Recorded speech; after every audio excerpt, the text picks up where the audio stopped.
Shalom, shalom bien-aimés, soyez bénis. Bienvenue à notre espace de partage, bienvenue au pain quotidien, bienvenue dans ce mois de mai dédié au travail. Et ma prière au moment où nous apprêtons à commencer les partages de ce mois, c'est que la bonne main du Seigneur soit sur vos vies et qu'il bénisse l'œuvre de vos mains. Que tout travail que vous effectuerez procure pour vous l'abondance au nom puissant de Jésus-Christ de Nazareth. Ce mois-ci, nous parlons des choix de destinée. Le thème de la semaine, c'est choisir Jésus-Christ. Et ce jour, nous parlons de ce thème merveilleux, ne périssez pas, qui est inscrit dans notre passage le plus cher au cœur, le résumé de la relation de Dieu avec nous, Jean 3, 16. Car Dieu a tant aimé le monde qu'il a donné son Fils unique afin que quiconque croit en lui ne périsse point, mais qu'il ait la vie éternelle. Les choix de destinée. C'est une grâce, c'est une orchestration divine que nous en parlions parce que nous clôturions le mois dernier donc sur choisir donc la vie. Et ce mois-ci, nous parlons particulièrement donc des choix qui vont donc guider, conduire notre destinée. Qu'est-ce que la destinée? Quelle est la puissance des choix qui l'alimente? Je voudrais appeler donc qu'il y a cet excellent ouvrage écrit par donc l'évêque Samuel Adé, La puissance des choix. Choisir, c'est discriminer. Choisir, c'est préférer. Choisir, c'est être placé en situation donc de faire valoir quelque chose au détriment d'une autre. Choisir, c'est être en situation donc de mettre en avant une chose, un concept, une personne au détriment d'une autre. Choisir, c'est donc avoir des possibilités. Choisir, c'est donc avoir des chemins. Et ça nous éclaire donc sur la compréhension donc de la destinée. La destinée qui n'est pas le destin, parce que le destin est marqué par une certaine implacabilité, quelque chose qui va forcément arriver quoi qu'on fasse. C'est une conception de foi qui est partagée par certaines religions, notamment la foi musulmane, qui parle du destin, quelque chose qui est écrit et qui arrivera quoi que l'on fasse. La foi chrétienne ne conçoit pas le destin, mais la destinée, qui est un projet, un programme, qui est le dessein, qui est ce que Dieu a conçu pour nous et qui ne peut arriver que dans la mesure où nous exerçons notre libre arbitre à choisir. Cela veut donc dire que, à la différence du destin qui arrive quoi qu'on ne fasse, la destinée n'arrive que si elle est choisie, que si elle est désirée, que si on l'engage, et on l'engage par nos choix. Bien aimé, le choix, c'est la manifestation du libre arbitre que Dieu a conféré à l'homme. Le choix, c'est ce qui a présidé, n'est-ce pas, à la création de l'homme. Dieu a créé l'homme comme un être choisissant, un être capable donc de décider. Et c'est ce qui a été donc la bénédiction de l'homme, mais en même temps le plus grand malheur ou le fardeau, parce qu'il a utilisé donc ce choix dans une direction qui a entraîné tout ce que nous vivons aujourd'hui. Le choix était présent dans le jardin, le choix était présent dans l'espace magnifique que Dieu avait fait pour l'homme. Le choix était symbolisé par la présence de l'arbre de la connaissance du bien et du mal et l'arbre de la vie. Et le choix a été constamment rappelé au travers donc de l'histoire de la Bible, dans Deutéronome, dans beaucoup de passages. Choisissez, choisissez, exercez votre volonté. Pourquoi? Parce que Dieu ne voulait pas avoir avec l'homme une relation forcée, mais une relation consentie, celle d'un choix. Et donc, nous pouvons, comme je le disais, exercer notre choix en rejetant Dieu. C'est le risque que Dieu a choisi parce qu'on ne pouvait apprécier la valeur de l'amour que l'homme lui donnerait que si l'homme avait la possibilité de ne pas le choisir. Et c'est ce mois-ci, nous parlerons donc des choix de destinée, les décisions que nous prenons qui vont donc engager nos destinées. Et cette semaine, nous parlons donc de choisir Jésus-Christ de Nazareth, notre Seigneur.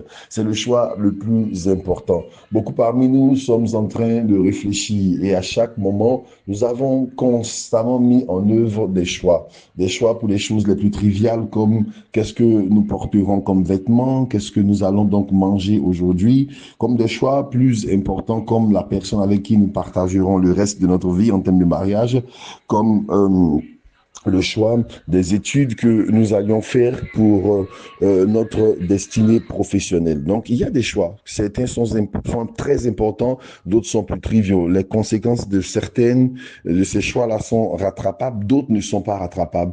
Vous pouvez choisir un mauvais couturier et donc en changer. Vous pouvez choisir donc un mauvais restaurant, avoir une mauvaise expérience et ça n'affectera pas votre destinée. Vous pouvez choisir une mauvaise épouse, un mauvais époux, et cela va affecter fortement votre destinée. Vous pouvez choisir un mauvais profil de carrière et cela va affecter fortement votre destinée. Mais aucun de ces choix, aussi important qu'ils soient, n'affectera de manière aussi radicale, aussi définitive notre destinée que le choix de celui à qui nous voulons faire allégeance. Parce que la réalité, bien aimée, c'est que justement, il n'existe devant Dieu que deux choix possibles en réalité. Dans ce qui peut apparaître comme la multitude de choix, les choix fondamentaux sont mis dans une perspective, on va dire, de dilemme, une chose ou une autre, dans une perspective manichéenne, soit le bien, soit le mal, qu'il a rappelé donc en Deutéronome. J'ai mis devant toi la vie ou la mort. Parce qu'en réalité, dans le jardin, c'était donc l'arbre de la vie et l'arbre de la connaissance du bien et du mal. On aurait pu l'appeler l'arbre de la mort parce que finalement, c'est la mort que cet arbre-là a produit.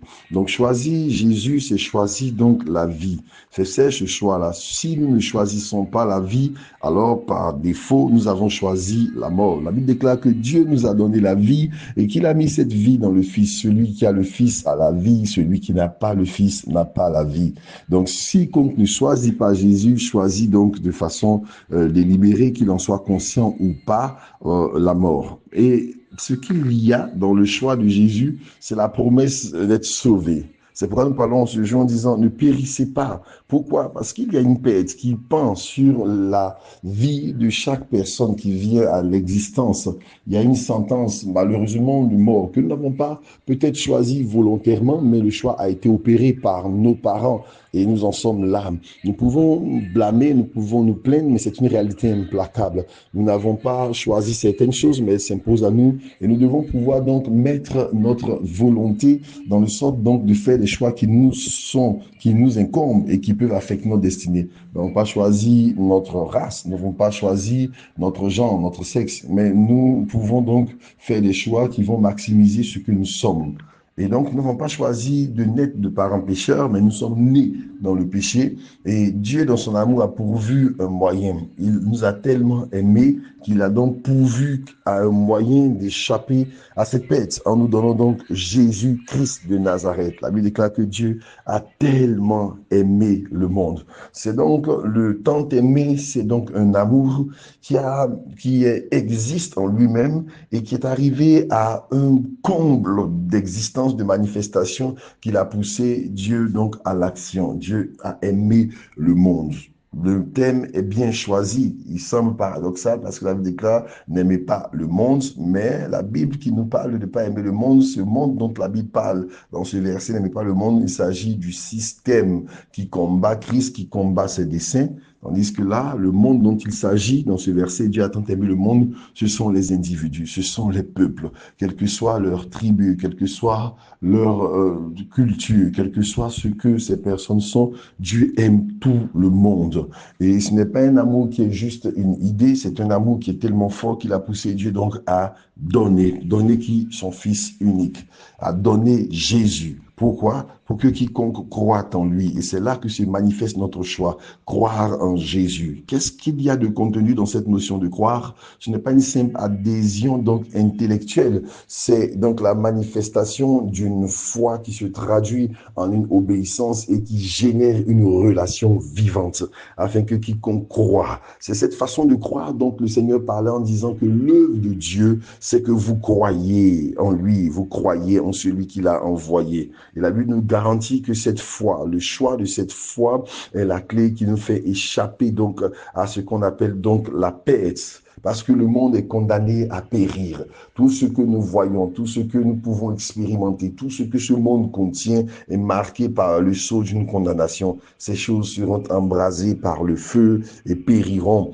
Et donc, ceux qui sont attachés à ces choses et qui ne peuvent pas vivre autrement que par ces choses et que pour ces choses seront entraînés aux choses auxquelles elles sont attachées. Nous subirons le sort de ce que nous aurons choisi. Mais si nous choisissons Jésus, nous nous attachons à la vie. Et la promesse de Dieu, c'est la vie éternelle. La vie éternelle, ce n'est pas la vie d'abord qui ne finit pas, c'est la vie même de Jésus. C'est pourquoi la vie éternelle n'est pas la promesse qui va commencer quand nous serons morts. La vie éternelle, c'est la promesse qui commence maintenant lorsque nous choisissons Jésus. Nous sommes déjà dans la vie. Et ce que nous sommes pleinement n'a pas encore été manifesté, mais lorsque l'enveloppe charnelle dans laquelle nous habitons aura été enlevée, alors nous découvrirons ce dans quoi nous sommes réellement entrés. Il s'agit de la vie éternelle. Les choix de destinée sont multiples, mais le choix fondamental qui va éclairer tous les autres choix de notre destinée, c'est d'abord choisir Jésus comme le fondement. C'est pourquoi ce matin, je voudrais encore nous exhorter à choisir Jésus. C'est un choix que nous faisons lorsque nous venons à lui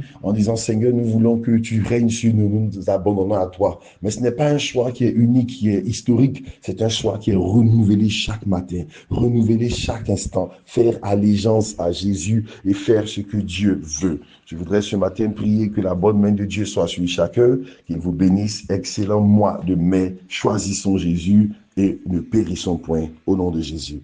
Amen.